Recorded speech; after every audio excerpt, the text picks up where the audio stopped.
ಎಲ್ರಿಗೂ ನಮಸ್ಕಾರ. ಎಲ್ಲರೂ ಹೇಗಿದ್ದೀರಾ? ಎಲ್ಲರೂ ರಾಯರ ಕೃಪೆಯಿಂದ ಚೆನ್ನಾಗಿದ್ದೀರಾ ಅಂತ ನಾನು ಭಾವಿಸ್ತೀನಿ.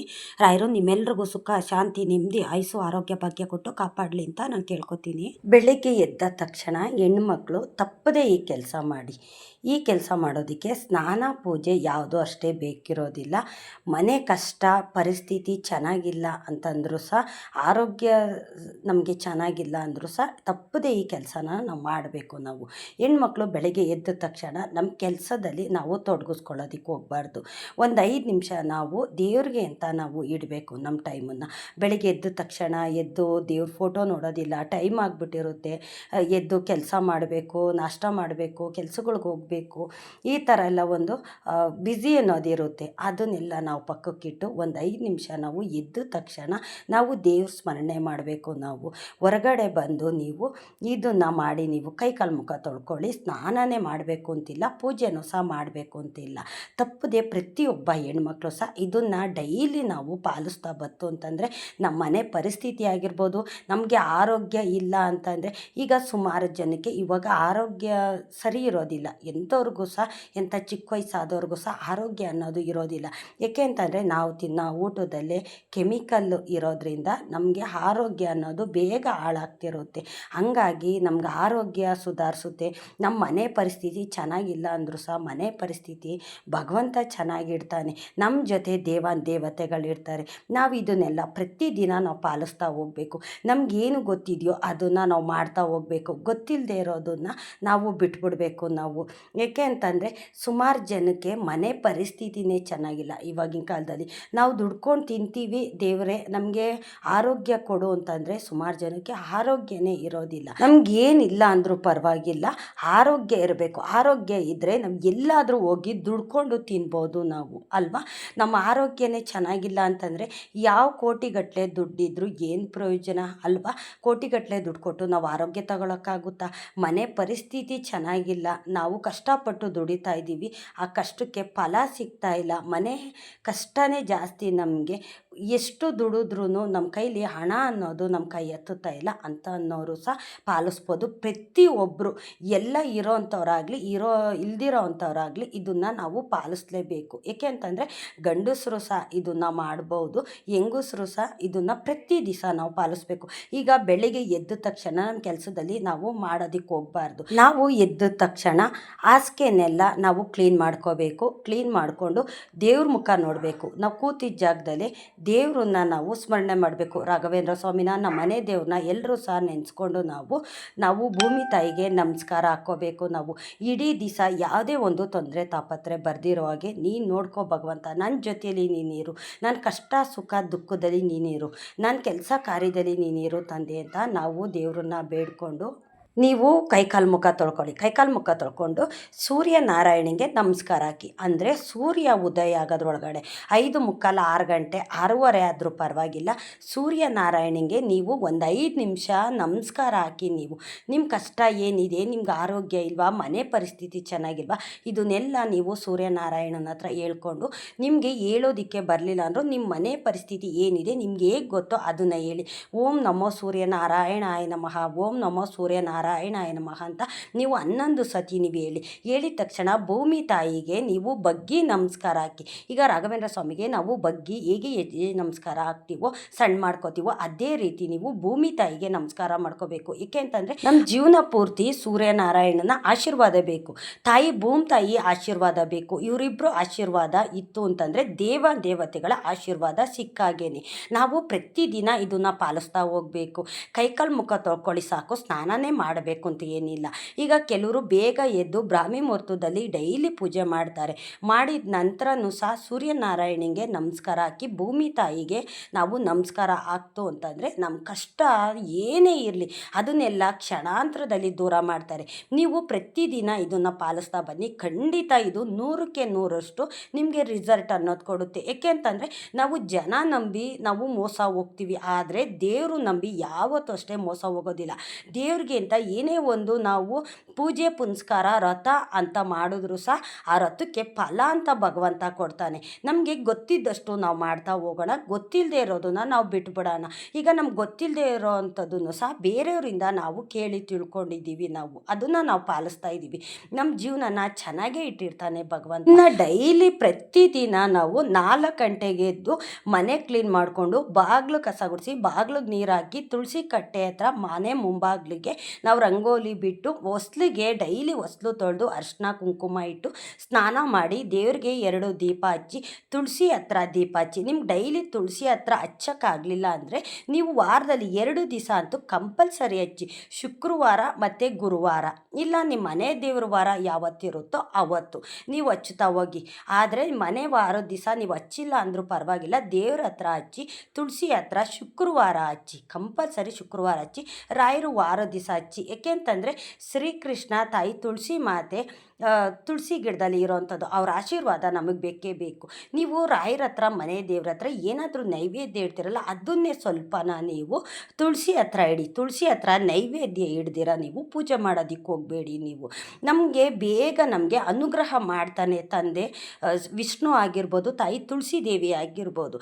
ಮನೆ ದೇವರ ಆಶೀರ್ವಾದ ಅಂತೂ ನಮ್ಗೆ ಯಾವಾಗಲೂ ಇರುತ್ತೆ. ನಾವು ಮನೆ ದೇವ್ರ ಆಶೀರ್ವಾದ ಇಲ್ದಿರ ನಮ್ಮ ಜೀವನ ಮಾಡೋಕ್ಕಾಗೋದಿಲ್ಲ. ಏಕೆ ಅಂತಂದರೆ ನಮ್ಮ ವಂಶನ ಕಾಪಾಡೋ ಅಂಥವನ್ನೇ ಮನೆ ದೇವರು ಮೊದಲದಾಗಿ ನಾವು ನೆನೆಸ್ಕೊಂಡು ದೀಪ ಹಚ್ಚಿ, ರಾಯರಿಗೂ ಸಹ ನೆನೆಸ್ಕೊಂಡು ದೀಪ ಹಚ್ಚಿ.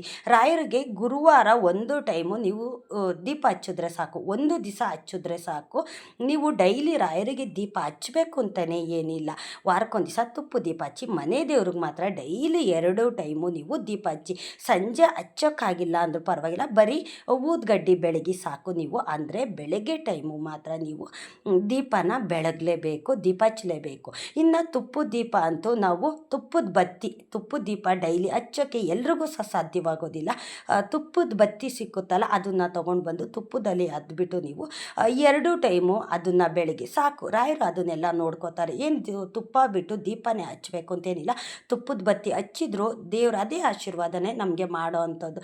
ನಮ್ಮ ಕಷ್ಟ ಎಲ್ಲವೂ ಸಹ ತಿಳಿದಿರುತ್ತೆ ಭಗವಂತ. ನಿನ್ನ ಹತ್ರ ಏನಿದೆಯೋ ಅದರಲ್ಲಿ ನೀನು ನನ್ನ ಪೂಜೆ ಮಾಡ್ತಾ ಇದೀಯಾ ಅಂತ ಇದನ್ನೆಲ್ಲ ದೇವರು ಸ್ವೀಕರಿಸ್ತಾರೆ, ನಮಗೆ ಅನುಗ್ರಹ ಮಾಡ್ತಾರೆ. ನೀವು ಬೆಳಗ್ಗೆ ಎದ್ದ ತಕ್ಷಣ ಇಷ್ಟನ್ನ ತಪ್ಪದೇ ಪಾಲಿಸಿ. ನಂತರ ಸೂರ್ಯನಾರಾಯಣಿಗೆ ನಮಸ್ಕಾರ ಹಾಕಿದ ನಂತರ ಬಾಗಿಲು ಕಸ ಗುಡಿಸೋದು, ಬಾಗಿಲಿಗೆ ನೀರು ಹಾಕೋದು, ನಂತರ ನಿಮ್ಮ ಕೆಲಸ ಏನಿದೆಯೋ ಅದರಲ್ಲಿ ನೀವು ತೊಡಗಿಸ್ಕೊತಾ ಹೋಗಿ. ನೀವು ಪ್ರತಿದಿನ ನೀವು ಪಾಲಿಸ್ತಾ ಬನ್ನಿ. ಇದರಿಂದ ನಮ್ಮ ಮನೆಗಾಗಿರ್ಬೋದು, ಇಲ್ಲ ನಮ್ಮ ಮನಸ್ಸಿಗಾಗಿರ್ಬೋದು, ಇಲ್ಲ ನಮ್ಮ ಆರೋಗ್ಯಕ್ಕಾಗಿರ್ಬೋದು, ಹಣ ಕಾಸು ಇಲ್ಲ, ನಮ್ಮ ಮನೆ ಪರಿಸ್ಥಿತಿ ಚೆನ್ನಾಗಿಲ್ಲ, ದುಡ್ಡು ಕಾಸು ಇಲ್ಲ ಅಂತನೋರು ಇದನ್ನೆಲ್ಲ ನಾವು ಪಾಲಿಸ್ಬೇಕು. ಎಲ್ಲ ಇರೋರು ಸಹ ಮಾಡ್ತಾರೆ ಇದನ್ನು, ಯಾರು ಇಲ್ದೋರೆ ಮಾಡಬೇಕು ಅಂತಲೇ ಏನಿಲ್ಲ. ಇನ್ನು ಗಂಡಸರು ಮಾಡಿದ್ರು ತುಂಬ ಒಳ್ಳೆಯದಾಗುತ್ತೆ. ಆದರೆ ಜೆಂಟ್ಸ್ ಇದನ್ನೆಲ್ಲ ಮಾಡೋದಿಲ್ಲ. ಕೆಲವರು ದೇವ್ರನ್ನ ನಂಬ್ತಾರೆ, ಕೆಲವರು ದೇವ್ರನ್ನ ನಂಬೋದಿಲ್ಲ. ಅದು ಅವ್ರವ್ರ ಮನಸ್ಥಿತಿಗೆ ಬಿಟ್ಟಿದ್ದಂಥದ್ದು. ಮನೆಯಲ್ಲಿ ಎಲ್ಲರೂ ಮಾಡಬೇಕು ಅಂತ ಇಲ್ಲ, ಎಲ್ಲರೂ ಮಾಡಿದ್ರೆ ತುಂಬ ಒಳ್ಳೆಯದಾಗುತ್ತೆ. ಮಕ್ಕಳಾಗಿರ್ಬೋದು, ಗಂಡಸರಾಗಿರ್ಬೋದು, ಹೆಂಗಸರಾಗಿರ್ಬೋದು, ಬೆಳಿಗ್ಗೆ ಎದ್ದ ತಕ್ಷಣ ಇದನ್ನು ಮಾಡಿದ್ರೆ ತುಂಬ ಒಳ್ಳೆಯದಾಗುತ್ತೆ. ಮಾಡೋದಿಲ್ಲ ಅವರು ಅಂತ ಅಂದಾಗ ನೀವು ಹೆಂಗಸರುಗಳು ಬೆಳಗ್ಗೆ ಎದ್ದು ಇದನ್ನು ನೀವು ಮಾಡ್ತಾ ಹೋಗಿ ನೋಡಿ, ನಿಮ್ಮ ಮನೆ ಪರಿಸ್ಥಿತಿ ಯಾವ ಥರ ಸುಧಾರಿಸುತ್ತೆ ಅಂತ. ಇದೆಲ್ಲ ಅನುಭವ ನನಗೆ. ಏಕೆ ಅಂತಂದರೆ ನನಗೇನು ಗೊತ್ತಿದೆಯೋ ಅದನ್ನೆಲ್ಲ ನಾನು ಮಾಡ್ತಾ ಹೋಗ್ತೀನಿ. ನನಗೆ ಗೊತ್ತಿಲ್ಲದೆ ಇರೋದನ್ನ ಸಹ ಬೇರೆಯವ್ರ ಹತ್ರ ಕೇಳಿ ತಿಳ್ಕೊಂಡು ಅವರು ಒಳ್ಳೇದು ಹೇಳಿದ್ರು ಅದರಿಂದ ಒಳ್ಳೆಯದೇ ಆಗುತ್ತೆ ಅನ್ನೋದು ನಾನು ತಿಳ್ಕೊಂಡ್ರೆ ಅದನ್ನು ನಾನು ನೆಕ್ಸ್ಟ್ ಡೇಯಿಂದನೇ ನಾನು ಪಾಲಿಸ್ತಾ ಹೋಗ್ತೀನಿ. ಏಕೆಂತಂದರೆ ನಾನು ಹಿಂದೆ ಇದ್ದ ಸ್ಥಿತಿಗೂ ಇವಾಗಿರೋ ಸ್ಥಿತಿಗೂ ತುಂಬಾ ಅಜ್ಗಜಾಂತರ ಇದೆ. ನಾನು ತುಂಬ ವೀಡಿಯೋದಲ್ಲೂ ಸಹ ಹೇಳಿದ್ದೀನಿ. ನಾನು ಪ್ರತಿ ದಿವಸ ಇದನ್ನೆಲ್ಲ ನೆನೆಸ್ಕೋತೀನಿ. ಹಿಂದೆ ನನ್ನ ಕಷ್ಟ ಯಾವ ಥರ ಇತ್ತು, ನಾನು ಯಾವ ಸ್ಥಿತಿಲಿದ್ದೆ, ಇಕ್ಕೊಳ್ಳೋದಕ್ಕೆ ಒಂದು ಜೊತೆ ಬಟ್ಟೆ ಇಲ್ಲ, ತಿನ್ನೋದಕ್ಕಂತೂ ಅನ್ನ ಇಲ್ಲ, ಇರೋದಕ್ಕೆ ಒಂದು ಮನೆ ಇಲ್ಲ. ಭಗವಂತ, ನಾನು ಯಾವ ಸ್ಥಿತಿಲಿದ್ದೆ ಅಂತಂದರೆ ನನಗೆ ಹೇಳೋದಕ್ಕೂ ಸಾಧ್ಯವಾಗಿಲ್ಲ. ಅದನ್ನು ಇವಾಗ ನೆನೆಸ್ಕೊಂಡ್ರು ಸಹ ನನಗೆ ಮೈ ಜುಮ್ ಅನಿಸುತ್ತೆ. ನಾನು ಇಷ್ಟು ಬೇಗ ಇಷ್ಟೊಂದು ನಾನು ಸುಧಾರಿಸೋದನ್ನ ಭಗವಂತ ಇದನ್ನೆಲ್ಲ ನನಗೆ ಕೊಟ್ಟನ ಅಂತ ನನಗನ್ಸುತ್ತೆ. ಇದನ್ನೆಲ್ಲ ದೇವರು ಕೊಡೋ ಅಂಥದ್ದು. ನಾವು ದೇವ್ರನ್ನ ಎಷ್ಟು ನಂಬ್ತೀವೋ ಅಷ್ಟು ನಮಗೆ ಅನುಗ್ರಹ ಮಾಡ್ತಾರೆ. ನಾವು ಯಾರಿಗೂ ಕೆಟ್ಟದ್ದು ಮಾಡಿಲ್ಲ, ಯಾರಿಗೂ ಮೋಸ ಮಾಡಿಲ್ಲ, ಯಾರ ತಲೆನೂ ಒಡೆದು ನಾವು ಮುಂದೆ ಬಂದಿಲ್ಲ. ಮತ್ತು ನಾವು ನಿಯತ್ತಾಗಿದ್ದೀವಿ ಅಂತಂದರೆ ಭಗವಂತ ನಮಗೆ ಅವನು ತೋರಿಸಿದ ದಾರಿಲಿ ನಾವು ನಡೀತು ಅಂತಂದರೆ ಖಂಡಿತ ನಮ್ಗೆ ಅನುಗ್ರಹ ಮಾಡೇ ಮಾಡ್ತಾರೆ. ಇನ್ನು ನಮಗೆ ಕೆಟ್ಟದ್ದು ಮಾಡೋರನ್ನ ಭಗವಂತನಿಗೆ ಹೇಳ್ಕೋಬೇಕು. ಯಾರು ನಿಮಗೆ ಕಷ್ಟ ಕೊಡ್ತಾರೋ, ಯಾರು ನೋವು ಕೊಡ್ತಾರೋ ಇದನ್ನೆಲ್ಲ ದೇವ್ರ ಮುಂದೆ ಕೂತ್ಕೊಂಡು ಹೇಳ್ಕೊಳ್ಳಿ. ನನಗೆ ಸುಮಾರು ಜನ ನೀವು ಕಮೆಂಟ್ ಮಾಡ್ತೀರಾ. ನಿಮ್ಮ ಕಮೆಂಟ್ಗಳೆಲ್ಲ ನಾನು ನೋಡಿದಾಗ ನನಗೆ ತುಂಬಾ ಬೇಜಾರಾಗುತ್ತೆ, ತುಂಬ ಅಳುನೂ ಸಹ ಬರುತ್ತೆ. ಒಬ್ಬೊಬ್ರಿಗೆ ಒಂದೊಂದು ಥರ ಕಷ್ಟ ಕೊಟ್ಟಿದೆಯಲ್ಲ ತಂದೆ, ಆದರೆ ನೀನು ಅವ್ರ ಜೊತೆಗಿರಬೇಕು, ಅವ್ರ ಕಷ್ಟನ ನೀ ದೂರ ಮಾಡಬೇಕು.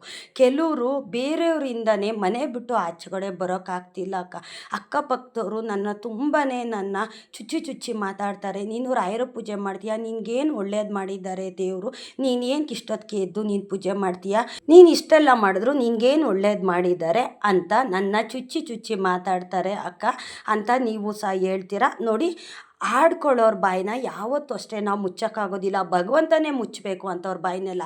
ನಮ್ಮನ್ನು ಸಹ ಸಾಕಷ್ಟು ಜನ ಆಡ್ಕೊಂಡಿದ್ದಾರೆ, ಕೀಳಾಗಿ ನೋಡಿದ್ದಾರೆ. ಯಾವ್ಯಾವ ರೀತಿ ನೋಡಿದ್ದಾರೆ ಅಂತಂದರೆ, ನಾವು ಇರಲೇಬಾರ್ದು ಆ ಥರನೂ ಸಹ ನನಗೆ ಕಷ್ಟ ಕೊಟ್ಟಿದ್ದಾರೆ. ಆದರೆ ನಾನು ಅದನ್ನೆಲ್ಲ ಯಾವುದೂ ಅಷ್ಟೇ ನಾನು ತಿರುಗಿಸಿ ಅವ್ರಿಗೆ ಉತ್ತರ ಕೊಡೋಕ್ಕೆ ಹೋಗೋದಿಲ್ಲ. ತಂದೆ, ನನ್ನ ಮನೆ ದೇವ್ರ ಹತ್ರ ಕೂತ್ಕೊಂಡು ನಾನು ಸಾಕಷ್ಟು ಕಣ್ಣೀರಾಗ್ತಿದ್ದೆ. ನನ್ನ ಮನೆ ದೇವ್ರು ಬಿಟ್ಟರೆ ಆವಾಗ ಬೇರೆ ಯಾರನ್ನೂ ಸಹ ನಾನು ಪೂಜೆ ಮಾಡ್ತಿರ್ಲಿಲ್ಲ. ನಂತರ ನಾನು ರಾಯರ ಪೂಜೆ ಮಾಡೋದಕ್ಕೆ ಸ್ಟಾರ್ಟ್ ಮಾಡ್ಕೊಂಡ್ಮೇಲೆ ತಂದೆ ಶ್ರೀಕೃಷ್ಣನ ನಂಬಿ ಅವ್ರನ್ನ ನಾನು ಸ್ಮರಣೆ ಮಾಡೋಕ್ಕೆ ಸ್ಟಾರ್ಟ್ ಮಾಡ್ಕೊಂಡ್ಮೇಲೆ ನನ್ನ ಜೀವನನ ಸಾಕಷ್ಟು ಬದಲಾವಣೆ ಮಾಡಿದ್ದಾರೆ. ನನಗೆ ಯಾರು ಕಷ್ಟ ಕೊಡ್ತಾರೋ ಅವ್ರ ಕಷ್ಟ ಅನುಭವಿಸೋದನ್ನು ನಾನೇ ನನ್ನ ಕಣ್ಣಾರ ನೋಡೋ ಥರ ನನ್ನ ತಂದೆ ಶ್ರೀಕೃಷ್ಣ ಅನುಗ್ರಹ ಮಾಡಿದ್ದಾರೆ. ರಾಯರು ಯಾರಿಗೂ ಸಹ ಕಷ್ಟ ಕೊಡೋದಿಲ್ಲ. ಈಗ ನಮ್ಗೆ ಯಾರಾದರೂ ಕಷ್ಟ ಕೊಡ್ತಾರೆ, ನೀನು ನೋಡ್ಕೋ ರಾಯರೇ ಅಂದರೆ ಖಂಡಿತ ಅವ್ರಿಗೆ ಕಷ್ಟ ಅಂತೂ ಕೊಡೋದಿಲ್ಲ. ನಿಮ್ಮ ಕಷ್ಟ ಏನೇ ಇರಲಿ ಅದನ್ನು ತಂದೆ ಶ್ರೀಕೃಷ್ಣನ ಹತ್ರ ಹೇಳ್ಕೊಳ್ಳಿ, ಅವರೇ ಇಂಥವ್ರಿಗೆಲ್ಲ ಉತ್ತರ ಕೊಡ್ತಾರೆ, ಪಾಠನೂ ಸಹ ಕಲಿಸ್ತಾರೆ. ಶ್ರೀಕೃಷ್ಣನಿಗೆ ಯಾವುದೇ ಒಂದು ದಯಾ ದಾಕ್ಷಿಣ್ಯ ಇರೋದಿಲ್ಲ. ಕಷ್ಟ ಕೊಟ್ಟವ್ರಿಗೆ ಕಷ್ಟನೇ ಕೊಡ್ತಾರೆ. ಅವರು ಯಾರು ಒಳ್ಳೆಯ ಮನಸ್ಸಿನಿಂದ ದೇವ್ರನ್ನ ಬೇಡ್ತಾರೆ ಅಂಥವ್ರ ಜೊತೆಲೇ ಇದ್ದು ಅವ್ರಿಗೆ ಅನುಗ್ರಹ ಮಾಡ್ತಾರೆ. ಇದ್ರ ಅನುಭವವನ್ನು ಸಹ ನಮಗೆ ಆಗ್ತಿರುತ್ತೆ ಅಲ್ವಾ. ಹಂಗಾಗಿ ನನಗೆ ಕಷ್ಟ ಕೊಡೋರನ್ನ ತಂದೆ ಶ್ರೀಕೃಷ್ಣನ ಹತ್ರ ನಾನು ಹೇಳ್ಕೊತೀನಿ. ನನಗೆ ಯಾರು ನೋವು ಕೊಡ್ತಾರೋ ಅವ್ರ ನೋವನ್ನ ನನ್ನ ಕಣ್ಣೆದುರುಗಡೆ ಅನುಭವಿಸೋ ಥರ ಶ್ರೀಕೃಷ್ಣ ಅನುಗ್ರಹನೂ ನನಗೆ ಮಾಡಿದ್ದಾರೆ. ಯಾರು ನಾನು ಇರಲೇಬಾರ್ದು, ನಾನು ಈ ಜಾಗ ಬಿಟ್ಟು ಹೋಗಬೇಕು ಅಂತಲೂ ಸಹ ನನಗೆ ಹೆಜ್ಜೆಜ್ಜೆಗೂ ನನಗೆ ಹಿಂಸೆ ಕೊಡ್ತಿದ್ರು. ಅಂಥವರು ಸಹ ಬಾಯಿ ಮುಚ್ಕೊಂಡು ಇರೋ ಥರ ಮಾಡಿದ್ದಾನೆ ನನ್ನ ತಂದೆ ಶ್ರೀಕೃಷ್ಣ. ನಮ್ಮ ಸುದ್ದಿಗೆ ಬರ್ದಿರೋ ಹಾಗೆ ತಂದೆ ಶ್ರೀಕೃಷ್ಣ ಇದನ್ನೆಲ್ಲ ನೋಡ್ಕೋತಾನೆ. ನಾವು ರಾಯರ ಹತ್ರ ಕೂತ್ಕೊಂಡು ನಮ್ಮ ಕಷ್ಟ ಕೊಟ್ಟವರು ಕಷ್ಟ ಕೊಡು ಅಂದರೆ ಯಾವತ್ತೂ ಅಷ್ಟೇ ಅವ್ರು ಕೊಡೋದಿಲ್ಲ. ಕೇಳ್ದವ್ರಿಗೆ ಅನುಗ್ರಹ ಮಾಡ್ತಾರೆ ಹೊರ್ತು ಯಾರಿಗೂ ಕಷ್ಟ ಕೊಡೋದಿಲ್ಲ. ಇದನ್ನು ಸಹ ನಾನು ತಿಳ್ಕೊತಾ ಹೋದೆ ನಾನು. ಹಂಗಾಗಿ ರಾಯರು ನಾವು ಬೇಡಿದ್ದಂಥ ವರ ಕೊಡ್ತಾರೆ. ಎಂಥ ಕಳ್ಳ ಆಗಿರಲಿ, ಕೊಲೆಗಾರ ಆಗಿರಲಿ, ಮೋಸಗಾರ ಆಗಿರಲಿ, ಯಾರಿಗೇನೇ ಅವರು ದ್ರೋಹ ಮಾಡಿದ್ರು ಅಂಥವ್ರಿಗೆ ಕಷ್ಟ ಕೊಡೋದಿಲ್ಲ. ಅಂಥವ್ರನ್ನ ಒಳ್ಳೆ ದಾರಿಗೆ ತೊಗೊಂಡು ಬಂದು ಅವ್ರಿಗೆ ಒಳ್ಳೆ ಬುದ್ಧಿ ಕೊಟ್ಟು ನಿಮ್ಮ ಸುದ್ದಿಗೆ ಬರ್ದಿರೋ ಥರ ತಂದೆ ರಾಯರು ಮಾಡ್ತಾರೆ. ಆದರೆ ಶ್ರೀಕೃಷ್ಣ ಪರಮಾತ್ಮ ಆ ಥರ ಅಲ್ಲ. ಇವತ್ತು ನೀನು ಕೆಟ್ಟದ್ದು ಮಾಡಿದ್ರೆ ನಾಳೆ ಅವ್ರಿಗೆ ಕೆಟ್ಟದ್ದು ಮಾಡೇ ಮಾಡ್ತಾನೆ. ಇದು 100ಕ್ಕೆ 100ರಷ್ಟು ಸತ್ಯ. ನನಗೆ ಇದ್ರ ಅನುಭವ ಎಲ್ಲ ತುಂಬ ನನಗಾಗಿದೆ. ಹಂಗಾಗಿ ನಾನು ಶ್ರೀಕೃಷ್ಣನ ರಾಯರನ್ನ ತುಂಬ ಅಂದರೆ ತುಂಬಾ ನಂಬ್ತೀನಿ ನಾನು. ನಿಮ್ಮ ಕಷ್ಟ ಏನೇ ಇರಲಿ, ನಿಮ್ಗೆ ಯಾರು ತೊಂದರೆ ಕೊಡ್ತಾರೋ, ಯಾರು ಕಣ್ಣೀರು ಹಾಕಿಸ್ತಾರೋ, ನಿಮ್ಮ ಮನೆ ಬಿಟ್ಟು ಹೊರಗಡೆ ಬರ್ದಿರೋ ಥರ ಯಾರು ನಿಮ್ಮ ಚುಚ್ಚಿ ಚುಚ್ಚಿ ಮಾತಾಡ್ತಾರೋ ಅಂಥವ್ರಿಗೆ ಶ್ರೀಕೃಷ್ಣ ದೇವರೇ ಅವರು ಉತ್ತರ ಕೊಡ್ತಾರೆ. ನಿಮ್ಮ ಕಷ್ಟ ಏನೇ ಇದ್ದರೂ ಶ್ರೀಕೃಷ್ಣನ ಹತ್ರ ಹೇಳ್ಕೊಳ್ಳಿ, ರಾಯರ ಹತ್ರ ಹೇಳ್ಕೊಳ್ಳಿ, ನಿಮ್ಮ ಮನೆ ದೇವ್ರ ಹತ್ರ ಹೇಳ್ಕೊಳ್ಳಿ. ನಾನು ಪ್ರತಿಯೊಂದು ವಿಡಿಯೋದಲ್ಲಿ ಹೇಳ್ತೀನಿ, ಮನೆ ದೇವ್ರನ್ನ ಬಿಡೋದಕ್ಕೆ ಹೋಗಬೇಡಿ. ಶ್ರೀಕೃಷ್ಣ ಇಡೀ ಬ್ರಹ್ಮಾಂಡನೇ ಆಳೋ ನನ್ನ ತಂದೆ ಶ್ರೀಕೃಷ್ಣನ ಆಶೀರ್ವಾದ ಇಲ್ಲ ಅಂತಂದರೆ ನಾವ್ಯಾರು ಭೂಮಿ ಮೇಲೆ ಇರೋಕ್ಕಾಗೋದಿಲ್ಲ. ಅವ್ರ ಆಶೀರ್ವಾದ ನಮಗೆ ಬೇಕೇ ಬೇಕು. ಹಾಗಾಗಿ ಶ್ರೀಕೃಷ್ಣ ನಂಬಿ, ರಾಯರು ನಂಬಿ, ಮೊದಲದಾಗಿ ನಿಮ್ಮ ಮನೆ ದೇವ್ರು ನಂಬಿ, ವಿಘ್ನೇಶ್ವರನ ನಾವು ಮೊದಲು ಪೂಜೆ ಮಾಡಬೇಕು. ಏಕೆಂತಂದರೆ ನಾವು ಮಾಡೋ ಪೂಜೆನಲ್ಲಿ, ನಾವು ಮಾಡೋ ಕೆಲಸದಲ್ಲಿ ಯಾವುದೇ ಒಂದು ವಿಘ್ನಗಳು ಬರ್ದಿರೋ ಹಾಗೆ, ತೊಂದರೆ ತಾಪತ್ರೆ ಅಡ್ಡಿ ಆತಂಕಗಳು ಬರ್ದಿರೋ ಹಾಗೆ ವಿಘ್ನೇಶ್ವರ ದೂರ ಮಾಡ್ತಾರೆ. ಇವ್ರನ್ನೆಲ್ಲ ನಾವು ನಂಬ್ತಾ ಹೋಯ್ತು ಅಂತಂದರೆ ಖಂಡಿತ ನಮ್ಮ ಜೀವನ ಹಚ್ಚ ಹಸಿರಾಗಿ ಭಗವಂತ ಇಟ್ಟಿರ್ತಾರೆ. ಇನ್ನು ತಾಯಿ ಲಕ್ಷ್ಮೀ ದೇವಿನ ನಾವು ಎಷ್ಟು ನಂಬ್ತೀವೋ, ಶ್ರೀಮನ್ನಾರಾಯಣ ಇರೋ ಕಡೆ ತಾಯಿ ಲಕ್ಷ್ಮೀ ದೇವಿ ಇದ್ದೇ ಇರ್ತಾಳೆ. ಹಾಗಾಗಿ ಶ್ರೀಕೃಷ್ಣ, ಶ್ರೀಮನ್ನಾರಾಯಣ ಇವರೆಲ್ಲ ಒಂದೇ ರೂಪ. ನಾವು ಯಾರನ್ನೂ ನಂಬಿ ನಾವು ಪೂಜೆ ಮಾಡಿದ್ರು ಖಂಡಿತ ಅವ್ರ ಆಶೀರ್ವಾದ ನಮ್ಮ ಜೊತೆಯಲ್ಲಿ ಇದ್ದೇ ಇರುತ್ತೆ. ನಾವು ದೇವ್ರು ನಂಬಬೇಕು, ಜನ ನಂಬಿ ನಾವು ಕೆಡೋದಿಕ್ಕೆ ಹೋಗಬಾರ್ದು. ಜನ ದಾರಿ ತೋರಿಸೋದಕ್ಕಿಂತ ದಿಕ್ಕು ತೋರಿಸೋದೇ ಜಾಸ್ತಿ. ಜನನ ನೀವು ಎಷ್ಟು ನಂಬಬೇಕು ಅಷ್ಟನ್ನ ನಂಬಿ. ನೀವು ಜನ 1000 ಹೇಳಲಿ, ನಿಮ್ಗೆ ಏನು ಸರಿ ಅನಿಸುತ್ತೋ ಆ ದಾರಿನಲ್ಲಿ ಹೋಗಿ. ಅವ್ರು ಹೇಳಿದ್ರು ಅಂತ ನೀವು ಕೆಟ್ಟ ದಾರಿಗೆ ಹೋಗಿ ನೀವು ಮೋಸ ಹೋಗೋದಿಕ್ಕೆ ಹೋಗಬೇಡಿ. ನಿಮ್ಮ ಜೀವನ ನೀವೇ ಹಾಳು ಮಾಡ್ಕೊಳ್ಳೋದಿಕ್ಕೆ ಹೋಗಬೇಡಿ. ಏಕೆ ಅಂತಂದರೆ ನಾವು ಬದುಕ್ತಾ ಇದ್ದೀವಿ ಅಂತಂದರೆ ಕಾಲು ಎಳೆಯೋರೇ ಜಾಸ್ತಿ ನಮಗೆ. ಹಂಗಾಗಿ ನೀವು ದೇವ್ರ ಹತ್ರ ಕೇಳ್ಕೊಳ್ಳಿ, ನಾನು ಈ ಕೆಲಸ ಮಾಡ್ತಾಯಿದ್ದೀನಿ, ಒಳ್ಳೇದಾ ಕೆಟ್ಟದ, ನಿನ್ನ ಆಶೀರ್ವಾದ ಬೇಕು ಅಂತ ಕೇಳ್ಕೊಳ್ಳಿದ್ದ ಖಂಡಿತ ಅವರೇ ದಾರಿ ತೋರಿಸ್ತಾರೆ. ಜನ ದಾರಿ ತೋರಿಸೋದಕ್ಕಿಂತ ದಿಕ್ಕು ತಪ್ಪಿಸೋದೇ ಜಾಸ್ತಿ. ಒಬ್ರು ಬೆಳೀತಿದ್ದಾರೆ ಅಂದರೆ ಅವ್ರ ಕಾಲು ಹಿಡ್ದು ಅವ್ರನ್ನ ಕೆಳಗೆ ತಳ್ಳೋದಕ್ಕೆ ನೋಡ್ತಾರೆ. ನಿಮ್ಮ ಕಷ್ಟ ಸುಖ ಏನೇ ಇದ್ರು ಭಗವಂತನ ಪಾದಕ್ಕೆ ಹಾಕಿ. ನಿಮ್ಮ ಕಷ್ಟ ಕೊಡೋರ್ನ ದೇವರೇ ನೋಡ್ಕೋತಾರೆ. ನಿಮ್ಮ ದಾರಿಗೆ ಯಾರು ಕಲ್ಲು ಮುಳ್ಳಾಗಿರ್ತಾರೋ ಅವ್ರನ್ನ ಭಗವಂತ ನೋಡ್ಕೋತಾರೆ. ನೀವು ಬೆಳಗ್ಗೆ ಎದ್ದ ತಕ್ಷಣ ತಪ್ಪದೇ ಇದನ್ನು ನೀವು ಪಾಲಿಸ್ತಾ ಹೋಗಿ, ನೋಡಿ ನಿಮ್ಮ ಮನೆ ಪರಿಸ್ಥಿತಿ ಯಾವ ಥರ ಬದಲಾಗುತ್ತೆ ಅಂತ.